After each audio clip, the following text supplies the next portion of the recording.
I felt like I was this 5-year-old little girl with this black blanket over me. And I had peeked out at one point to get the light in, to reach a hand out for help. And there wasn't anything there. So I retreated back in there.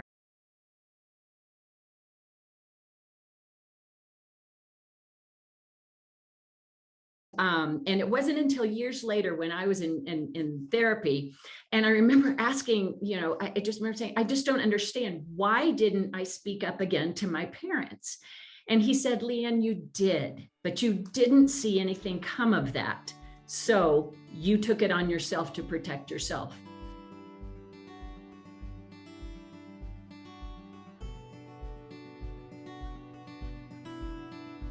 Your voice matters.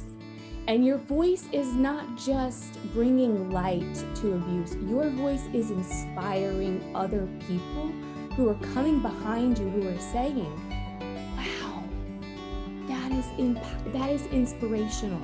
What can I do to make the church a better place so that these people other individuals don't have to experience it, and so that these people can see light, can experience hope.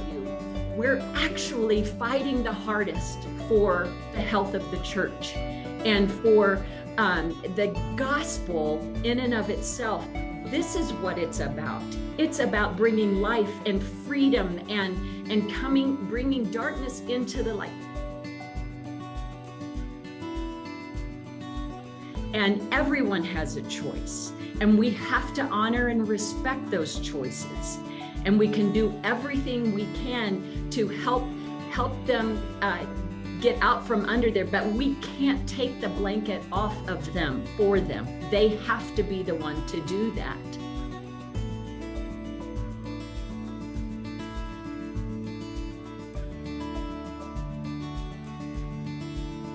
Everyone, thanks for joining us today for a Grace Live conversation. Our topic today is empowerment, voice, and choice. Before we get into our conversation, just a little bit about grace. Grace is godly response to abuse in the Christian environment. We were started back in 2004 by Boz Chavidzian, who was a child abuse prosecutor and saw, as he brought cases to court, whenever those cases of child abuse did intersect with faith communities, often the church would show up, and they would show up in strength, but unfortunately it was usually on the side of the abuser, not on the side of the child. And he recognized that this did not reflect the heart of God. And so Boz started Grace back in 2004 and has been working since then. He's now on our board of directors, and we have an incredible team now working to help churches, primarily in the United States, but across the world, to better recognize, prevent, and respond to abuse through training, through consultation, through policy review, through investigations and assessments. These live conversations are just one aspect of what we do at Grace. As I said, our topic today is empowerment, voice, and choice. This is the fifth part of our series on trauma-informed practices within churches and faith communities. Please check out our YouTube page to see the previous programs addressing this topic. Next month in June, we'll move to part 6, the final part of this 6-part series. And part 6 will be humility in the face of historical, cultural, and gender factors that impact trauma and abuse. For our conversation today, we have two incredible, amazing guests, and I'm so thankful that they're able to be here today. Amy and Leanne, could you please both introduce yourselves? Amy is our former Director of Institutional Response, Investigations, and Assessments, and Leanne is on our Board of Directors.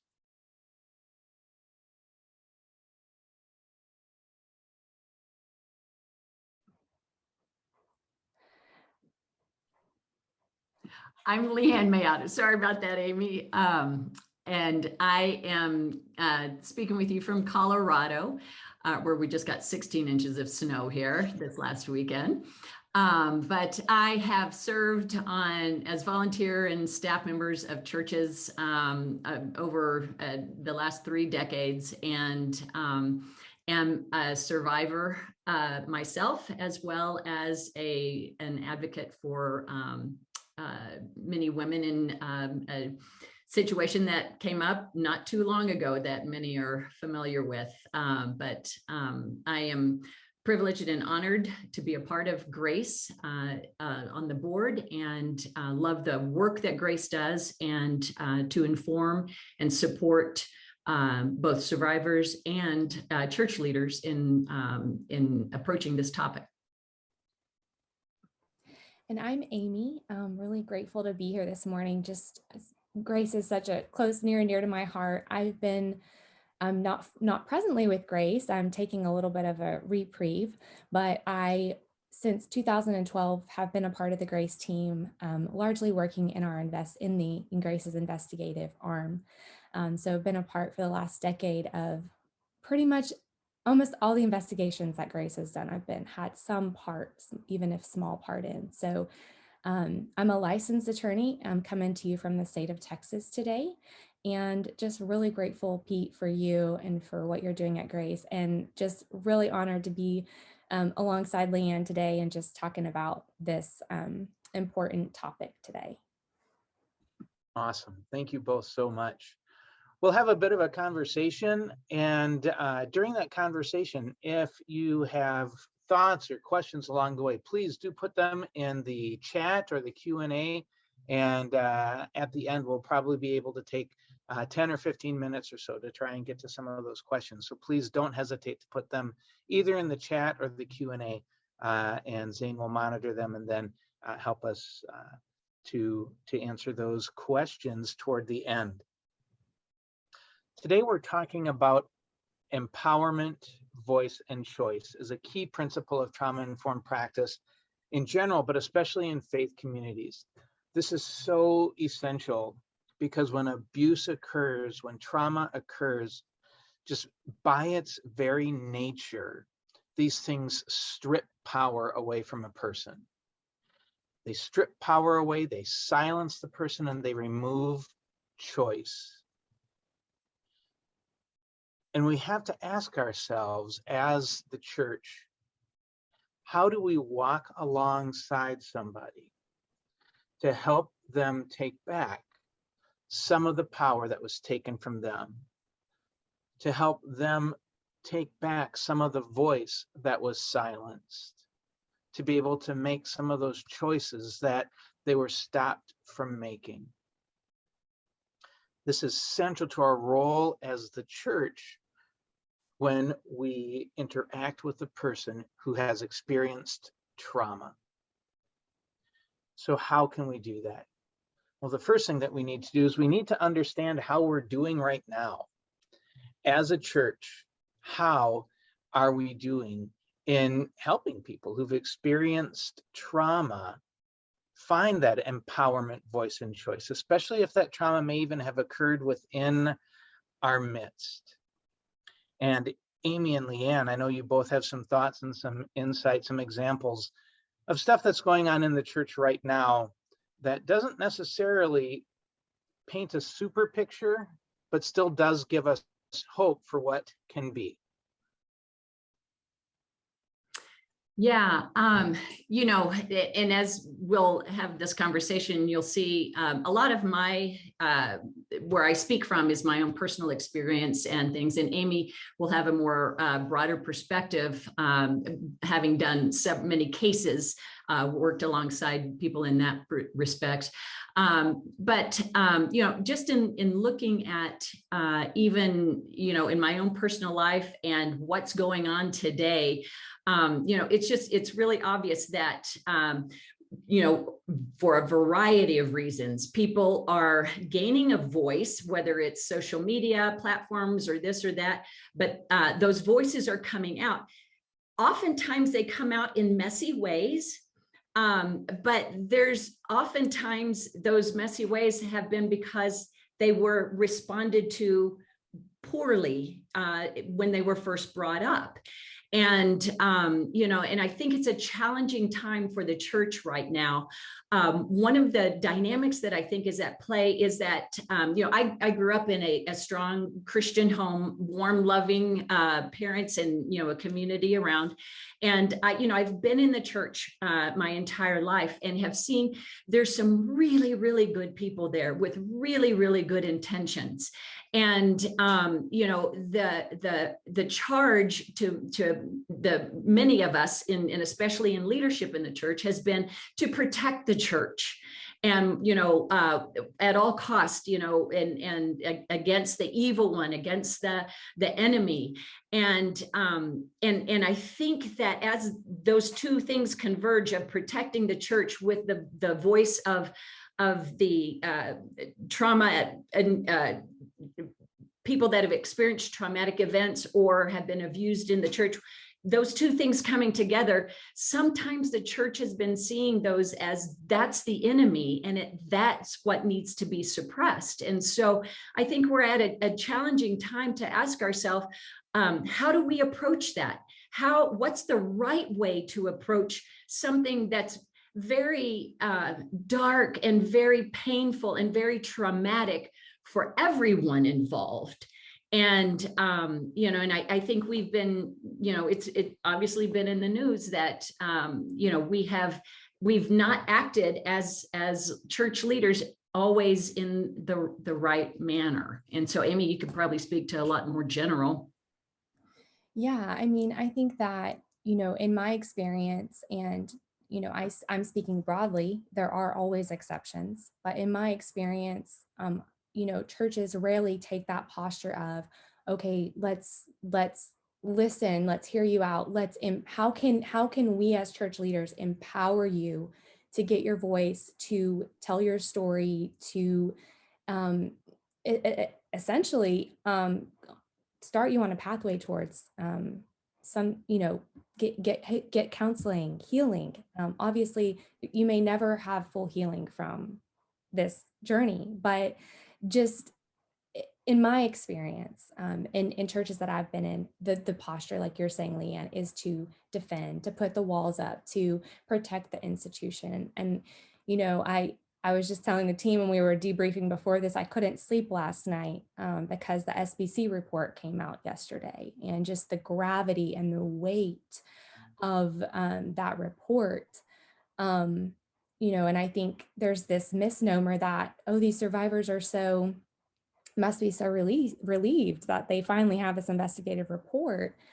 But I think Chuck DeGroat this morning, I saw him tweet, he said that trauma doesn't magically go away at the release of an investigative report. Any brief sense of relief is met by 1,000 more internal alarms. And so it's very much what you were talking about, Pete, of just walking alongside the survivors, and how can we as a church be more informed and educated, and how to do that.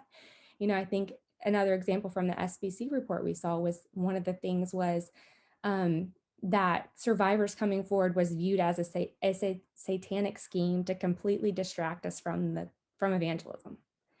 And sadly, I have seen that in every investigation I've ever been a part of, some version of that statement has been woven throughout the narrative of survivors coming forward.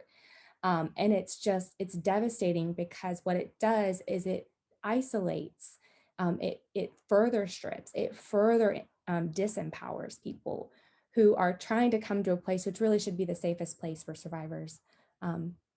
It's stripping them of that. And so that's where I really see the biggest, like what you're asking, Pete, like, where is it now? I think that, like you said, Leanne, we're in this kind of pivotal moment where we can choose as a church to go in two different directions. And I'm hopeful and prayerful, and I really do believe that we can go in the right direction, but it's going to require the church leaders, and not just the church leaders, but congregants and just the church body at large, to become more informed on what trauma is and how we can really empower those who've experienced it to speak about their experiences and get that choice and voice back.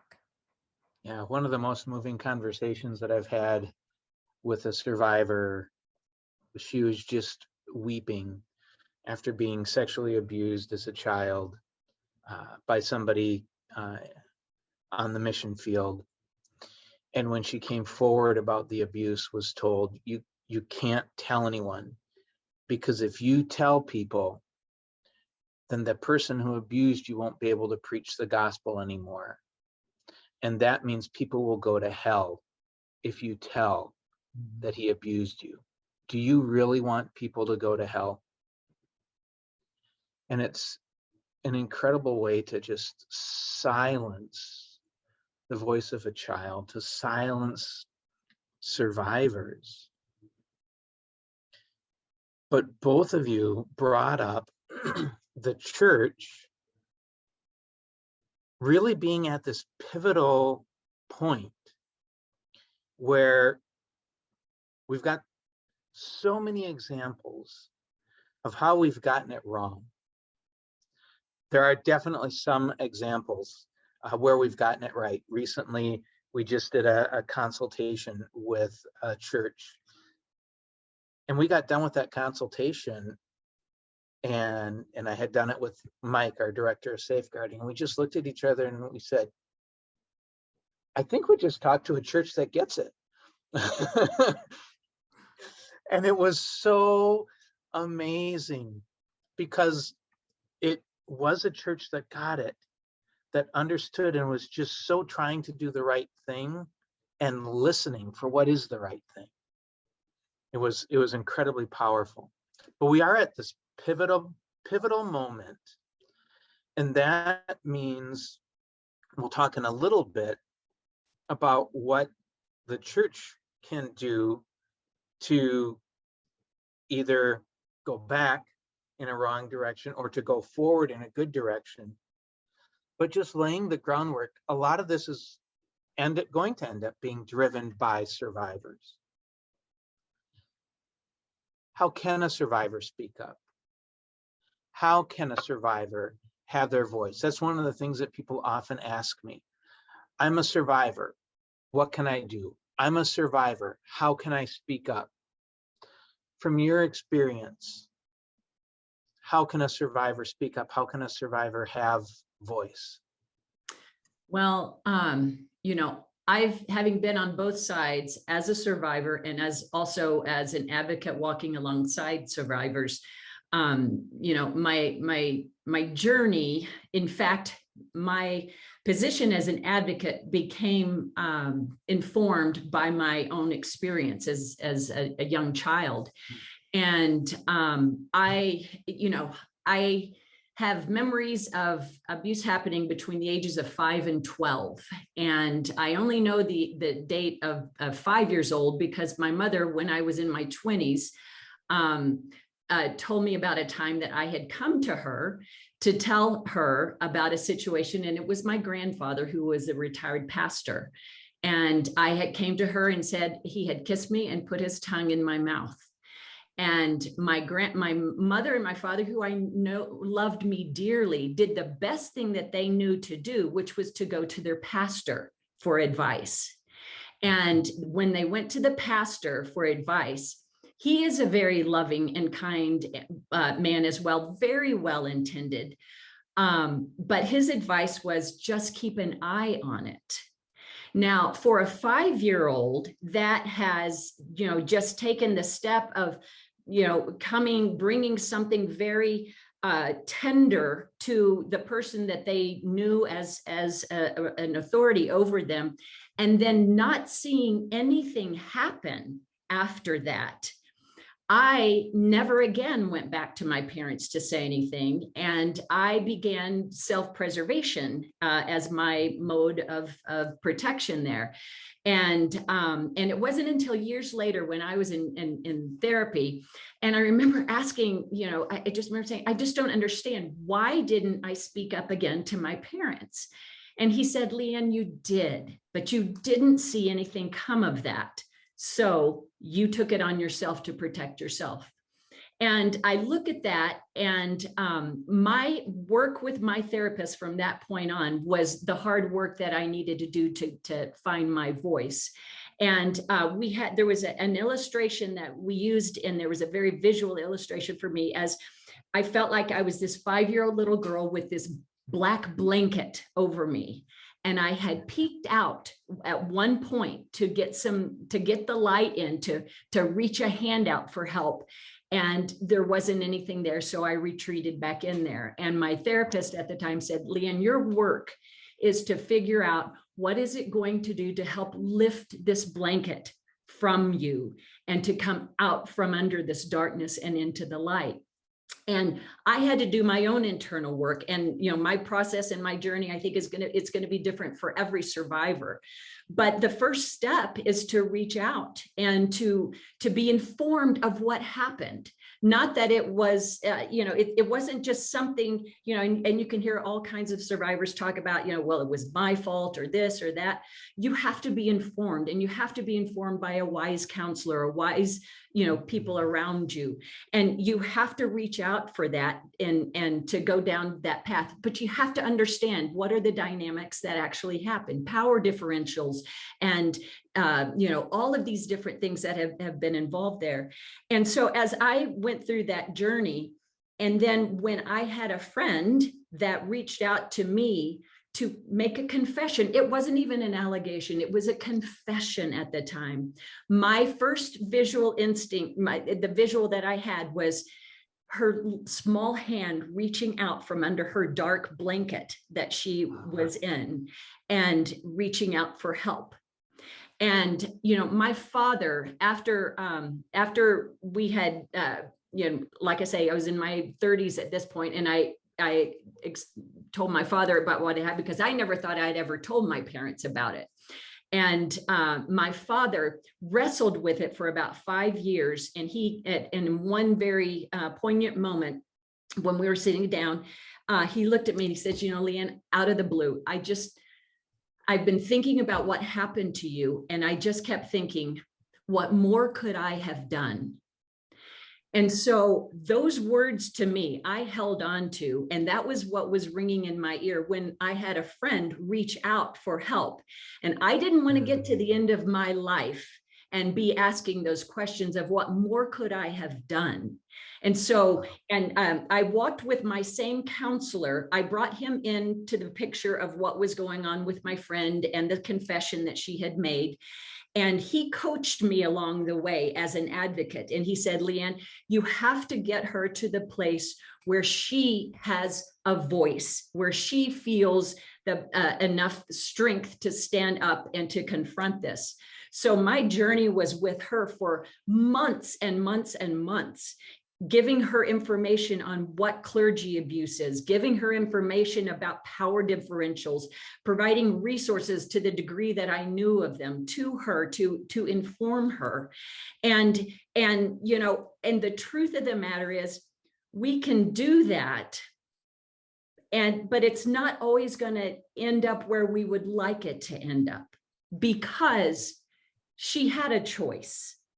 And everyone has a choice, and we have to honor and respect those choices. And we can do everything we can to help them get out from under there, but we can't take the blanket off of them for them. They have to be the one to do that. And even in the journey that I had with this advocate, she wasn't the only one involved in this situation. There were multiple women that just emerged over time through a variety of different circumstances. And when we got to the point years into it, they all said, this happened to me. And I know that, at the time I thought it was only me. And I didn't realize that there were others. And there was at one point where we were all in one place at one time. And the woman looking across and putting together, the dates and the times and what happened, there was this holy moment that we were experiencing, that these women had not and some of them for 30 years carried these burdens of saying it was just me and I thought I had to deal with it. But then to get connected. So the first thing is to be informed, but then the second thing is to be connected. Yeah. And I think, Pete, you talked on the last event about peer connection, and it's important. It doesn't necessarily have to be in the same, involving the same trauma that you did, the exact same person, but to get with other peers, to realize you're not alone, and there's a commonality on many levels, and the trauma can be very varied.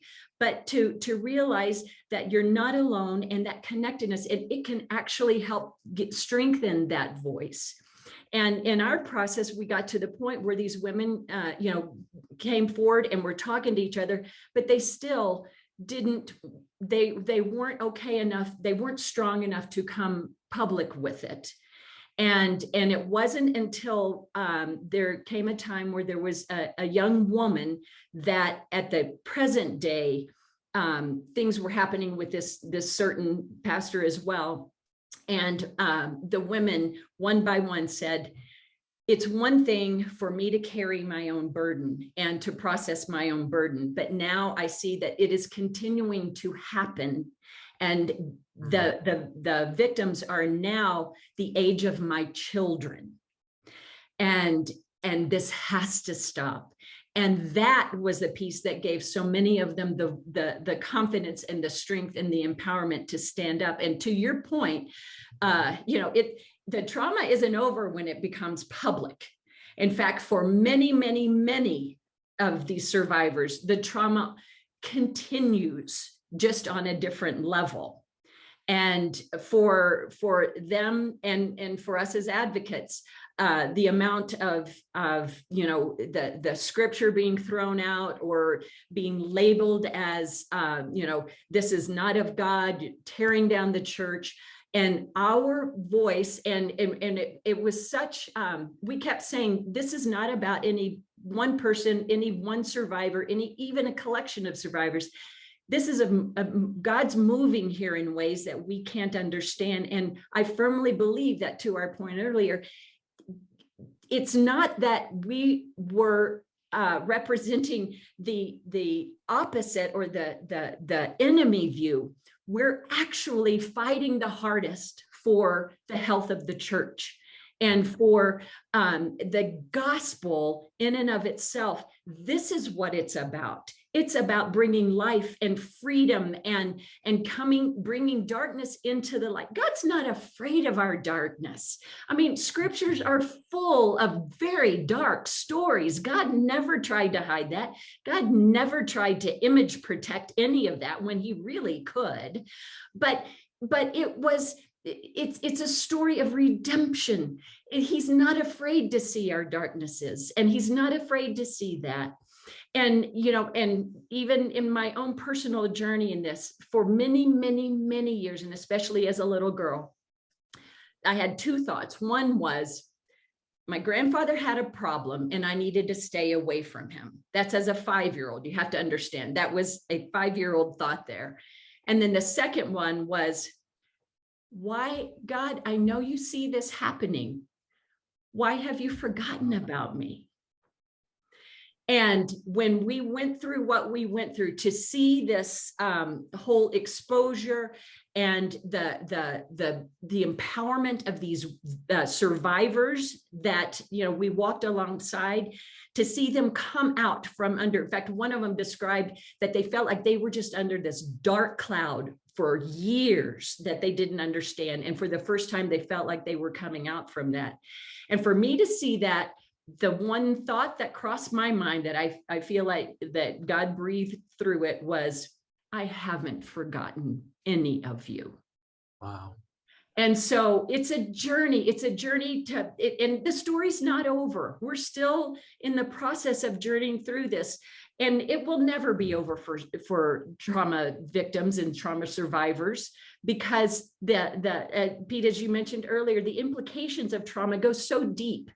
And I still process issues that my trauma brought on from early age, and it will be something that I carry with forever, but then I constantly will be working on.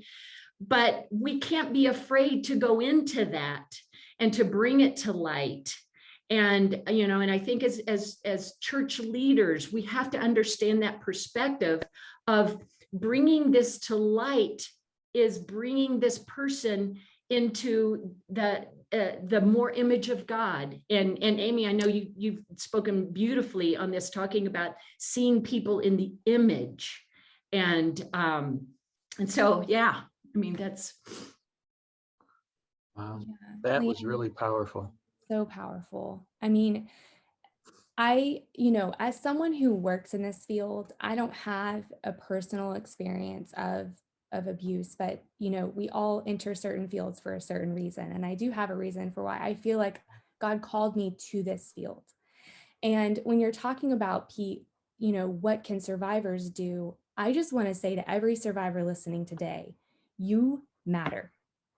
Your voice matters.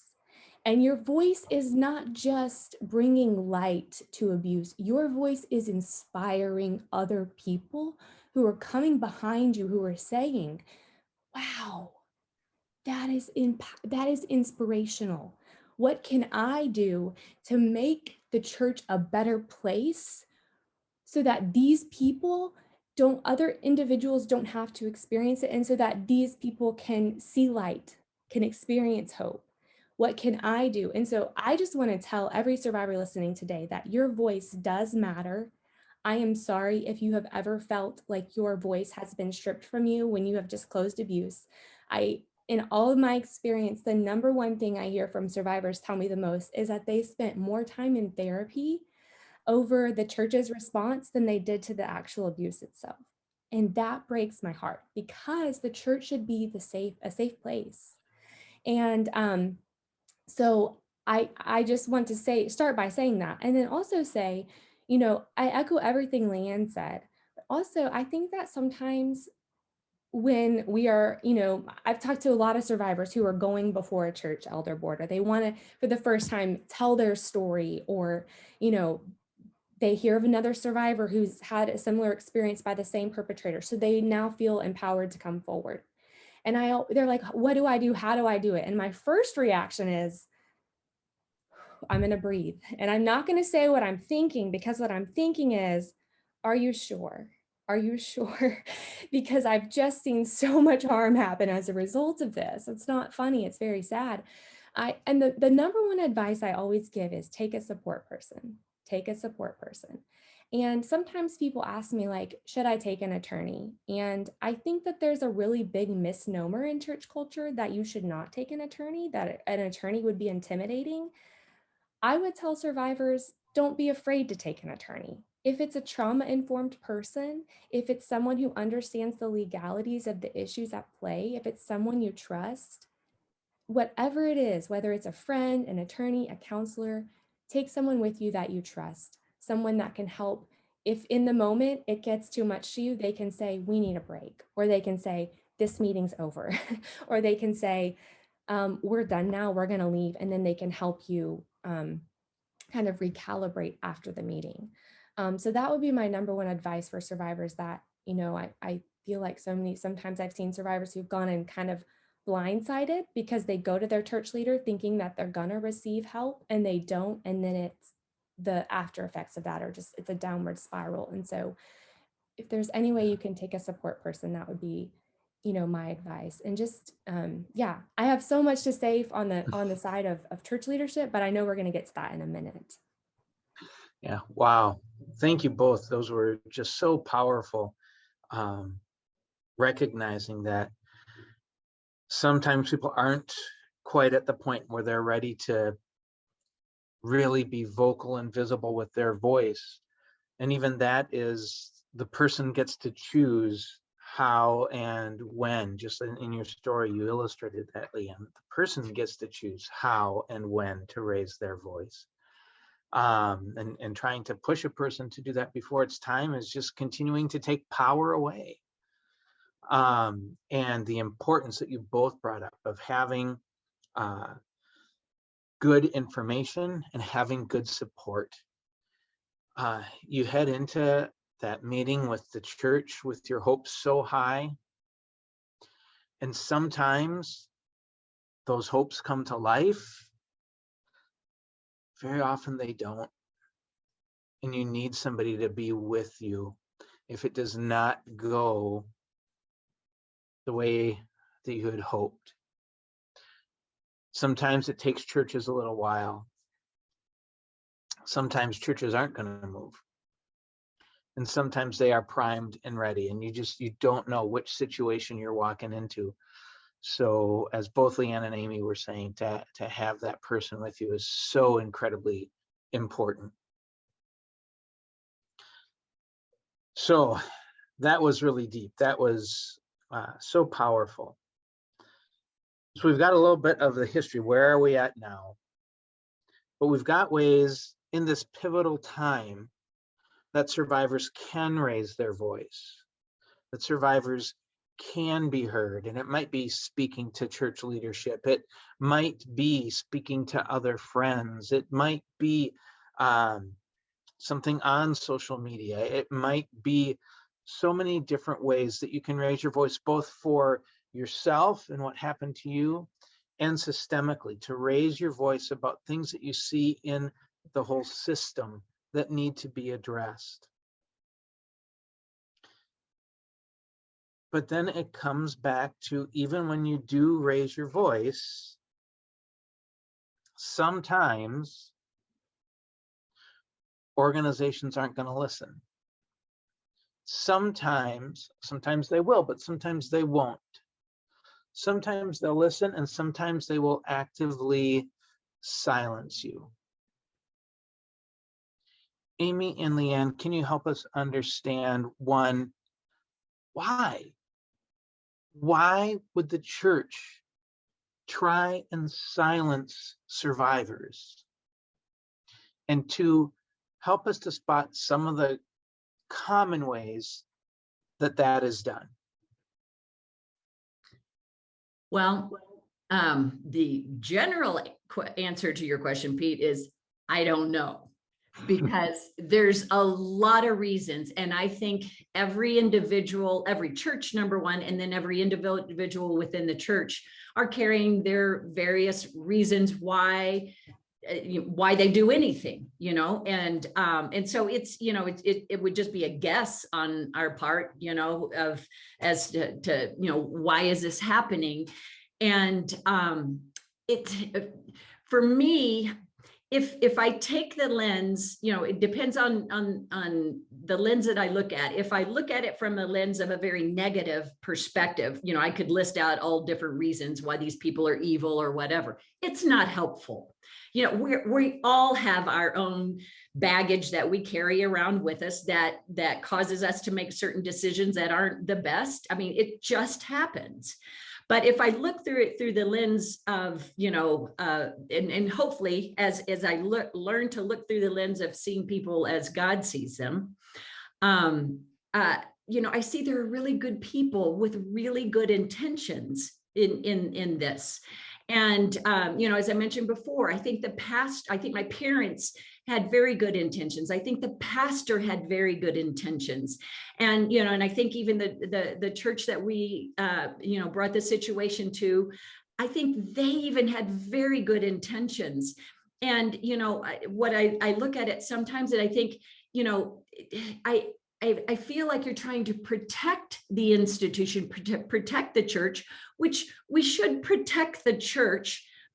But is this a situation where we need to protect, or is this a part of the church that needs attention and that needs a shepherding perspective versus a shielding perspective? And if we've got someone that's been traumatized, and more than likely when they come forward, it's going to be messy. You can't judge them on the way that things are brought forward, or, well, you did it this way, and you shouldn't have done that. Dig deeper, get into, what are the aspects of the trauma that occurred. And so, I just look at it to, from the perspective of, I think they're well-intended, but maybe they need to shift their perspective from an organizational, and this is a harsh word, but image control, to more of a shepherding, to where it's a congregant centered or a person centered approach of it needs to be about how do I help my flock, not how do I protect the image of my flock. And so, again, I think they're well intended. It's just a little bit off there, and that would just be mine. Yeah, we were talking earlier when we were preparing for this about the shepherd, how the scriptures call pastors a shepherd. And, I'm just reminded of Psalms 23. And, it just talks in Psalms 23 about how he makes me lie down in green pastures. I will fear no evil. You are with me. Your rod and your staff, they comfort me. And these, I'm maybe I'm a little bit, my husband tells me I have some rose-colored glasses sometimes, like you're viewing that through rose-colored glasses, but I'm very hopeful that the church can become that for survivors, that pastors can become that, live out their fulfilled calling of shepherding their flock, leading them to greener pastures. That's creating safety, that's helping restore them, that's comforting them in their time of need. And then too, what you were talking about, Leanne, about image, I in every investigation I've ever done, maybe I should write a book about the themes. Maybe I will. But this is another thing I often said was image control, or my colleagues and I would talk about it's sort of like image versus image, right? We're viewing the image of the church over the image of God and humanity, and the image of God and human beings who are basically seeing them as image bearers of Christ. And I think that if churches can stop viewing the image of the institution and start really seeing people as image bearers of God, I think that's a really good way to kind of start to shift the viewpoint and shift the culture of this person's just walked through my door, and I need to look at them as if they're, in the image of God, rather than how can I protect the institution. And when we make that shift in institutions that have made that shift, it really does create a safer environment for trauma victims. I am really hopeful one day that in all the work that I've done in this field, I so often see that it's the survivors who've come forward and they aren't heard, they aren't listened to, they're discounted, they're called satanic, they're viewed as opposers. They're not viewed as trying to help the church, when in all reality, like you mentioned, Leanne, they actually are trying to help the church to become a better version of what God intended for it to be. I would like for churches and pastors to become so trauma-informed ministry to become so trauma-informed, become so emotionally in tune with their own, hurt and their own kind of emotional intelligence.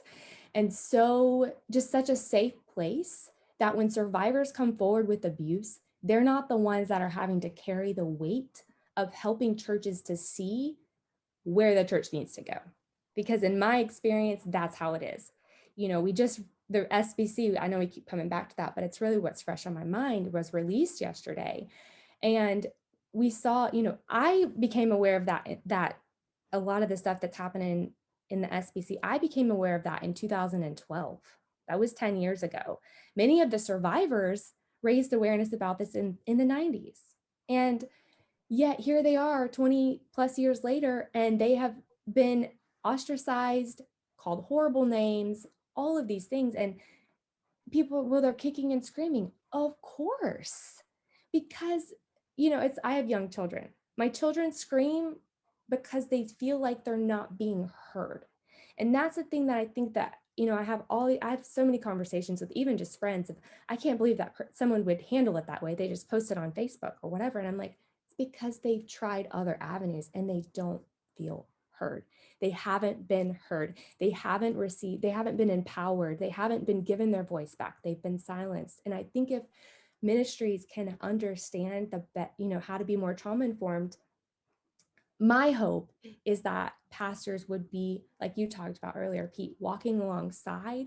Whereas now I feel like so much of the time survivors are the ones who are leading the way and sometimes dragging the pastors along, like, this is what you need to do. They're carrying the burden of their abuse and the burden of how to help the church handle it. It should not be that way.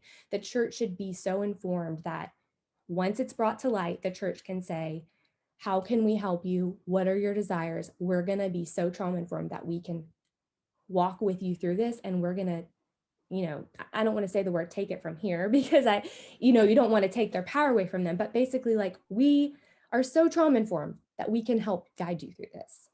And so that's really, my hope. And I will just say one more thing. I was telling the team earlier, I'm reading a book right now on the challenge culture by the Dunkin' Donuts founder and CEO. And I know it's not a Christian book, it's a secular book, but I do feel like a lot of the principles in this book obviously have challenges done in a right way, it talks about the right way to bring about a challenge. But I think so many times in Christian circles, we think, oh, they're challenging the gospel, or, oh, they're challenging the church, or, oh, they're naysayers. If we would just sit down and listen, that's really what empowerment is about. It's so much of it is just listening. It would just change. And so I think as Christians, we've become so opposed to listening to people with differing views than us that we are not okay with people who seem to challenge the status quo. So my encouragement would be for pastors to just kind of disarm and just listen to people, even if it's, against what it may seem like it's opposing. Listen, because so many times that's when I've received the best learning too, is when I'm listening to someone who has a differing perspective or opinion than me. So that's really powerful, and I think gets into really the heart of it. Involves setting aside some power. The leader has to set aside some of the power that they hold. And I think that we see this in Jesus. Paul talks about, in your relationships with each other, follow Jesus, who, even though he was in the very form of God, didn't think equality with God was something that he needed to hold on to. Jesus was so secure in who he was so secure in his power, that he could just set it aside. He didn't have to grasp onto it. And we see Jesus in the wilderness being tempted by Satan. Each of those temptations is to misuse power. Each of those temptations is to hold on to and squeeze power. And every time Jesus said, no, I don't need to squeeze onto power. And Luke records the resolution of that. As Jesus refuses to misuse power, Jesus returned in power. And was if his power was all the more evident because he would not abuse it, because he would not misuse it, because he had no problem setting it aside. And our church leaders need to understand this. Briefly, if we could take 5 minutes on one last question, and then we have one question that's come in from listeners that I want us to address as well. So maybe just take about 5 minutes. If pastors have that attitude, that they're not going to grasp power, that they are going to listen, pastors or other leaders within the church, how can a leader in the church listen? How can a leader in the church walk alongside somebody as they take back voice? Well, the first thing that comes to my mind is that it's not going to be an easy journey. It's not clear cut. You're not going to find 3 points on it, and you're not going to find a curriculum written around it necessarily that's tight and quick, and at the end you've got happily ever after. It's a long process, and it's messy. And but my word to any church leader, pastor, or any leader is, if you haven't learned it by now, people are messy. I mean, you're in the people business, and people are messy. And that's you can choose to ignore that or send them to other staff members to deal with. But you have to embrace that this is the piece of journeying together that you were called to do. You're called to be shepherds, to take care of the flock, to walk alongside them. And there are a lot of resources now. There haven't been historically. And I think back to when when I was a little girl in the early 70s, when mine started, and I look at that and I think, I don't think there would have been any resource for my grandfather to have gone to help him with his challenges that he had. There would have been no safe place for him to go to with that. And that makes me very sad. And then I fast forward to the pastor that my parents went to. And I think, I would have hoped that as a more contemporary pastor at the time, that he would have had more training or resources on trauma and things like that, but he didn't. And, and who knows, I mean, maybe there was at that time and there was a choice that he made not to engage with it. But I look at it now and I say, there is so many resources for pastors. And I know Grace has a ton of resources, available on their website to go to get informed, to learn about the process. And you're going to make mistakes. That's what I would tell every pastor. You're going to make mistakes going into it, but engage in it. And the truth is that the health of your congregation depends on it. Because, according to, statistics, 25% of your congregation has experienced, trauma. And so are you only working toward the 75% that I can guarantee you has other kinds of trauma, if not that, but learn how to be a pastor, learn how to recognize signs, to be informed, to learn how to put prevention measures in place and learn how to respond. That's what I would encourage pastors to do at this point.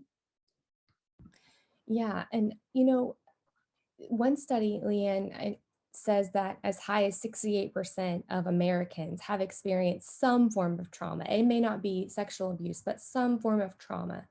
And I think that just highlights the importance for pastors to understand how to be trauma informed, not just when you receive an allegation of abuse, but so that you can be a better pastor to your entire flock. When you're preaching, you can preach in a trauma informed manner.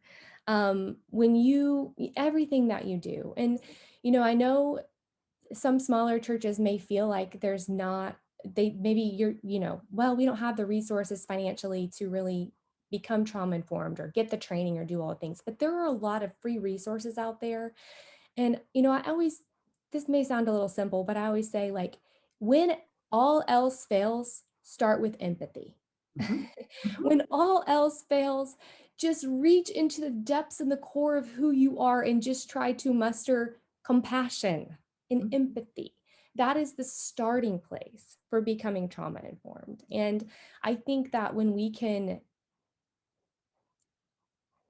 treat others as we would want to be treated, it seems very basic, but that is really the starting place for being trauma informed. And so that's what I would encourage as well, on top of everything you said, Leanne.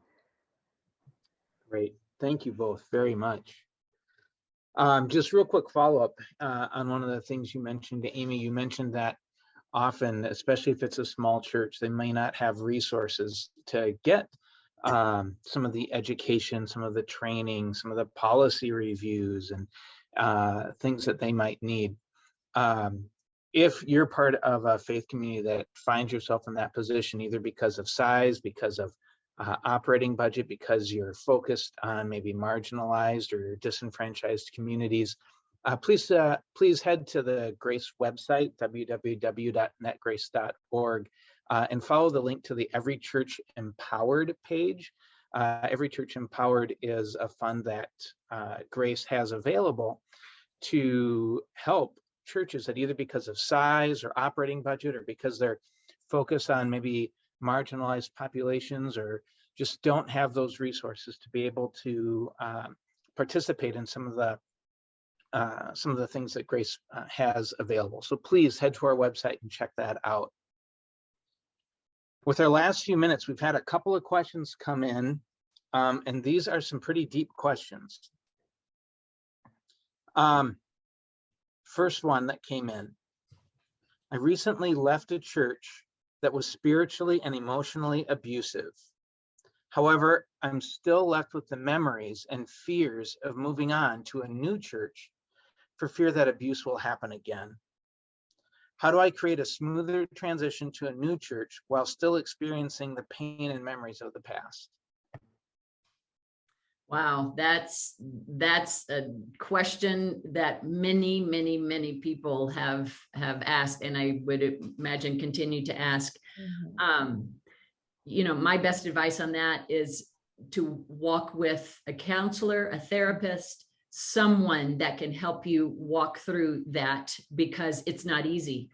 My husband and I, have had difficulty, figuring out what does church look like for us after, what we've experienced. And there are implications that linger with you for a very, very, very long time. And the only way to get through it, well, I mean, again, you could withdraw back under that blanket, or you can figure out what does it take for me to get out and step further. And again, it's not, there's not an easy answer, but wise counsel is what I would recommend. I would also just add to that, just giving yourself grace and try softer. I just finished on a book about this, like trying softer. It's like,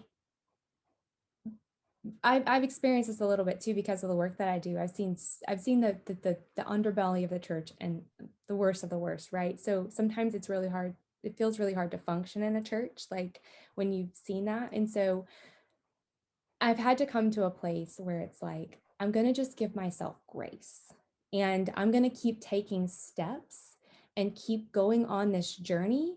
But if at any moment I'm sitting in a church service and I'm triggered, or I wake up on a Sunday morning and I have a sick feeling in the pit of my stomach, I'm going to say, you know what? It's okay to stay home today. It's okay to walk out of this service right now. It's okay. Because I think that sometimes we as Christians, especially those of us who've been in the church our whole life, we feel like, oh, like I need to be here. I want to be here. And I do. But I think that it's okay in certain seasons for us to say, it's okay to not be okay. And it's okay while you're working. It's okay that you're having to work through this stuff, if you need to just take some time to just process and not be fully involved in a church. I'm not condoning not being involved in a church. Please don't hear what I'm saying, but I'm saying it's okay to have moments where you're just processing it all. Well, and church might look different. Yeah. And one thing I just want to add in there is one of the big factors that I've had to, been processing through is the fact of not everything about that church or that person is awful, evil, and needs to be taken out of this world. There are things that were good and right, and I can hold on to those things, and I can hold on to that and have hope. And there is no perfect church for me to go to. It will have its, differences and bumps and mistakes and even triggers that can occur, but it's how I'm at it. I can be at a stronger place, and I can have a stronger voice when those things come up, hopefully in the next experience. All right. Thank you. We need to wrap up. We had one question we didn't get to, and I'm sorry about that. That question was about transparency with churches and faith communities. So if you want, you could go to our YouTube page. A few months ago, the second principle of trauma-informed practice is trustworthiness and transparency. And I think some of the things that you raised in your question may be addressed in that. So please feel free to access our YouTube page. Please also feel free to reach out and send us that question via email, and we'd be happy to respond. Our email is info@netgrace.org. Thanks, everybody, for joining us. Did you have something, I Amy? was just going to say one quick thing. Part of the question is how can you get your institution to cooperate with law enforcement? I do think it's really important to just note here that that is state specific, but some states, some ministers are required by law to report to law enforcement. And so that mere little tidbit of knowledge to your pastoral leadership will very well help them be involved with law enforcement. And if they choose not to, some states will can charge your ministers for not engaging and cooperating with law enforcement. So that's really important to just note that we need to cooperate with law enforcement as pastors and ministers. So yes, absolutely. Absolutely. Well, thank you again, everyone. I hope that you all have a great rest of your day. Please join us next month when we talk about humility in the face of historical, cultural, and gender aspects of trauma. Please also check out our webpage, www.netgrace.org. And if you are part of a church or other faith community that may benefit from those Every Church Empowered funds, please check those out. Have a great rest of your day. Bye. bye.